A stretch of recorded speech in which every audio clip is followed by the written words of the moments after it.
Film के पहले scene में हम एक औरत को देखते हैं जो ड्रग ओवरडोज का शिकार होती है। यह औरत मर रही होती है और इस हालत में उसे उसकी छोटी सी बेटी देख लेती है। डॉक्टर रोज कॉटर एक साइकेट्रिस्ट होती है। ड्यूटी के दौरान एक रात डॉक्टर रोज के पास एक पेशेंट को लाया जाता है जिसका नाम होता है लॉरा वीवर। रोज को बताया जाता है कि कुछ दिन पहले लॉरा के सामने उसके प्रोफेसर ने खुद को हैमर से मारकर सुसाइड कर लिया था और तब से लॉरा मेंटली अनस्टेबल हो गई है। लॉरा की मेंटल स्टेट काफ़ी बुरी होती है, वो खुद को चोट पहुंचाती है। रोज़ उसे संभालने की कोशिश करती है। लॉरा बताती है कि जब से उसने अपने प्रोफेसर को मरते हुए देखा है तब से एक एंटिटी उसे परेशान कर रही है। लेकिन अचानक लॉरा अपना बैलेंस खो देती है और चिल्लाने लगती है। रोज़ हेल्प बुलाने के लिए फ़ोन करती है और जब वो पीछे मुड़ती है तो देखती है कि लॉरा बिल्कुल शांत खड़ी है। लॉरा के हाथ में ग्लास का एक टुकड़ा होता है और वो रोज़ को देखकर मुस्कुरा रही होती है और अगले ही पल लॉरा अपना गला काटकर खुद को मार लेती है। इस इंसिडेंट के बाद रोज़ काफ़ी डिस्टर्ब हो जाती है। घर जाकर वो खुद को शांत करने के लिए अल्कोहल का सहारा लेती है। तभी उसी कोने में लॉरा दिखाई देती है, वही क्रीपी स्माइल के साथ। रोज़ शॉक हो जाती है। तभी उसका फियांसे ट्रेवर वहाँ आता है और उसे संभालता है और ट्रेवर उसे डिनर पर ले जाता है। डिनर के दौरान हम रोज़ की बहन हॉली उसके हस्बैंड को देखते हैं। हॉली रोज़ और ट्रेवर को अपने बेटे के बर्थडे पर इनवाइट करती है। रोज़ मना कर देती है क्योंकि उसे काम होता है। हॉली रोज़ से उनके चाइल्डहुड होम को बेचने की बात भी करती है, लेकिन रोज़ इसके लिए भी मना कर देती है। यहाँ से हमें समझ आता है कि रोज़ अभी भी हॉस्पिटल वाले इंसिडेंट से काफ़ी डिस्टर्ब है। अगले दिन रोज़ वापस काम पर जाती है। वहाँ उसे मिलने उसका एक्स बॉयफ्रेंड जोई लाता है, जो एक पुलिस ऑफिसर होता है। वो रोज़ का हाल पूछने आया होता है, लेकिन रोज़ बिना बात किए वहाँ से चली जाती है। जाने पर रोज़ एक और पेशेंट कार्ल को नोटिस करती है, जो लॉरा की तरह ही रोज़ को देखकर स्माइल करता है। अचानक कार्ल हिस्ट्रिकल हो जाता है और कहता है, तुम भी मरने वाली हो। रोज़ स्टाफ को बुलाती है और कार्ल को रिस्ट्रेन करने को कहती है, लेकिन जब स्टाफ आता है कार्ल बिल्कुल नॉर्मल होता है। इसके बाद रोज़ के बॉस उसे पेड वेकेशन लेने की सलाह देते हैं क्योंकि रोज़ काफ़ी डिस्टर्ब लग रही होती है। अब हम रोज़ को अपने नेफ्यू के लिए गिफ्ट पैक करते हुए देखते हैं। अचानक घर का सिक्योरिटी अलार्म बजने लगता है। वो बाहर जाकर चेक करती है, लेकिन फ्रंट डोर लॉक होता है। फिर वो नोटिस करती है कि बैक डोर खुला हुआ है। तभी अलार्म कंपनी का कॉल आता है। पहले कॉल में एक औरत रोज़ से पूछती है कि क्या उसने किसी को घर के अंदर आते देखा, और फिर वो कहती है, ज़रा पीछे मुड़ के देखिए। अचानक कॉल कट हो जाता है। रोज़ रियलाइज़ करती है कि पहला कॉल सिर्फ उसकी इमेजिनेशन था। पुलिस और ट्रेवर वहाँ आ जाते हैं। ट्रेवर रोज़ से पूछता है कि अलार्म कब ट्रिगर हुआ, लेकिन रोज़ कहती है उसे याद नहीं। रात को रोज़ को फिर से अपनी माँ का ड्रग ओवरडोज का नाइटमेयर आता है। उसके बाद उसे विस्पर सुनाई देती है, रोज़।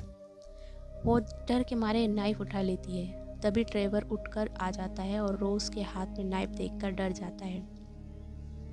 अगले दिन रोज़ अपनी फॉर्मर थेरेपिस्ट के पास जाती है। थेरेपिस्ट कहती है कि लॉरा का इंसिडेंट रोज़ के चाइल्डहुड ट्रॉमा को ट्रिगर कर गया होगा, जब रोज़ ने अपनी माँ को मरते हुए देखा था।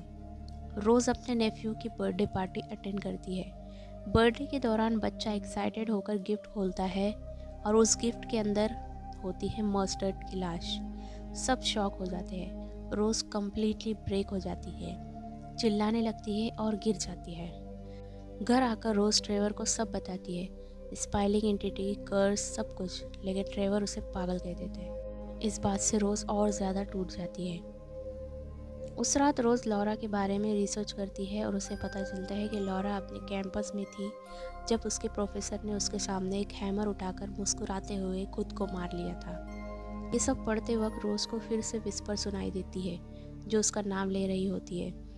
तभी वो अपनी माँ की रूह को कमरे में एंटर करते हुए देखती है। उसकी माँ उससे मदद मांगती हुई दिखाई देती है, लेकिन रोज़ उसे इग्नोर करके सो जाती है।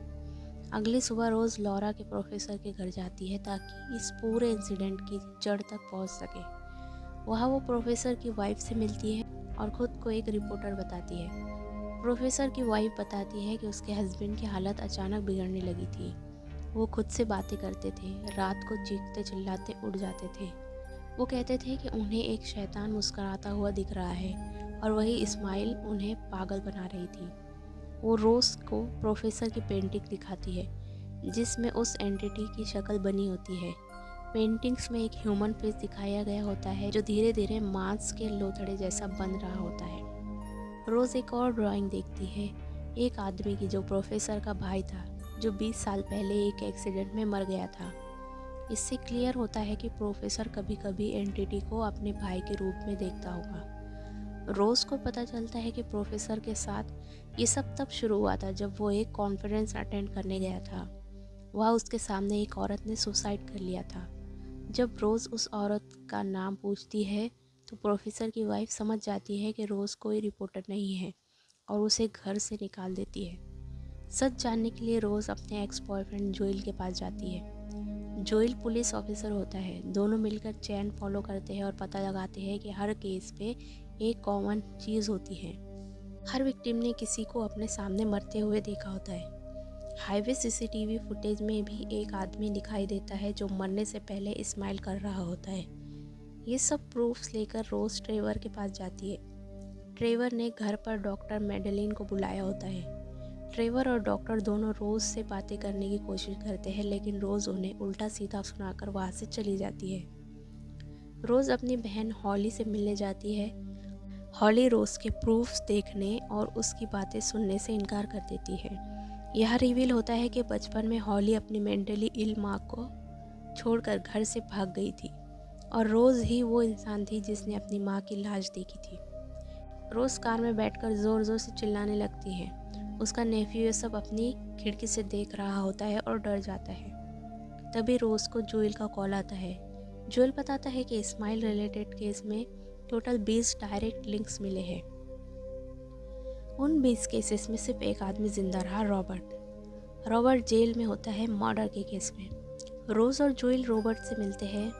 रोज़ पूछती है कि वो कैसे बचा। रॉबर्ट बताता है कि ये एंटिटी ट्रॉमा पर फीड करती है, इसलिए उसने खुद को मारने के बजाय अपने नेबर को मार दिया ताकि कर्स आगे ट्रांसफ़र हो जाए। अगर तुम बचना चाहती हो तो तुम्हें भी किसी और को मारना पड़ेगा। ये सुनकर रोज़ बिल्कुल शॉक हो जाती है। वो घर चली जाती है ताकि किसी को नुकसान न पहुंचा सके। तभी डॉक्टर मेडेलिन रोज़ के घर आती है और पिछले दिन के लिए माफ़ी मांगती है। रोज़ पहले उसे वापस भेजने की कोशिश करती है, लेकिन डॉक्टर कहती है कि वो अथॉरिटीज़ को बुला सकती है। मजबूरी में रोज़ उसे अंदर आने देती है। तभी रोज़ के फ़ोन पर कॉल आता है।